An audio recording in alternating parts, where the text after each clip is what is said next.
Tip number 2 visualisation ಅಂದ್ರೆ ನಾವ್ ಅದನ್ನ ಇಮ್ಯಾಜಿನ್ ಮಾಡ್ಕೋಬೇಕು. ನೀವೇನ್ ಓದ್ತಾ ಇದ್ದೀರಾ, ಇವಾಗ ನಾರ್ಮಲ್ ಆಗಿ ಸ್ಟೋರೀಸ್ ಓದ್ಬೇಕಾದ್ರೆ ಸ್ಟೋರೀಸ್ ನ ಇಮ್ಯಾಜಿನ್ ಮಾಡ್ಕೋಬೇಕು. ಅದನ್ನ ನಮ್ಮ ಫಾರ್ ಎಕ್ಸಾಂಪಲ್ ಇವಾಗ ಇಂಗ್ಲಿಷ್ ಅಲ್ಲಿ ಏನಾದ್ರು ಸ್ಟೋರಿ ಓದ್ತಾ ಇದ್ದೀರಾ ಅಂದ್ರೆ ಅದು ನಿಮಗೆ ಅರ್ಥ ಆಗ್ತಿದೆ, ಅದನ್ನ ನಮ್ಮ ಮಾತೃಭಾಷೆಯಲ್ಲಿ ಕನ್ವರ್ಟ್ ಮಾಡ್ಕೊಂಡು ಯಾವ ತರ ಇದೆ ಸ್ಟೋರಿ, ಹೆಂಗ್ ಸ್ಟಾರ್ಟ್ ಆಗಿದೆ, ಏನೆಲ್ಲ ಆಗ್ತಾ ಇದೆ ಸ್ಟೋರಿ ಅಲ್ಲ ಅನ್ನೋದು ನಮ್ಗೆ ಜಸ್ಟ್ ಒಂದು ವಿಜುವಲೈಸ್ ಮಾಡ್ಕೋಬಹುದು. ಬಟ್ ಇದೇ ಸೈನ್ಸ್ ಅಥವಾ ಸೋಷಲ್ ಅಲ್ಲಿ ಬಂದಾಗ ಕಷ್ಟ ಆಗುತ್ತೆ. Am I right?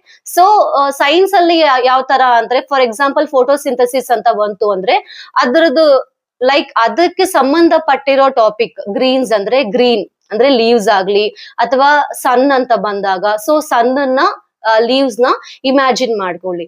ಸೊ ಈ ವಿಜುವಲೈಸ್ ಮಾಡೋದ್ರಿಂದ ಏನಾಗುತ್ತೆ, ಏನ್ ಬೆನಿಫಿಟ್ಸ್ ಅಂದ್ರೆ ನಾವು ನಾರ್ಮಲ್ ಆಗಿ ರೀಡ್ ಮಾಡೋದಕ್ಕಿಂತ ನಮ್ ಕಣ್ಣಿಗೆ ವರ್ಕ್ ಆದಾಗ ಅದು ವಿಜುವಲೈಸ್ ಮಾಡ್ಕೊಂಡಾಗ ನಮ್ಗೆ ಲಾಂಗ್ ಟರ್ಮ್ಗೆ ನೆನಪಿರುತ್ತೆ.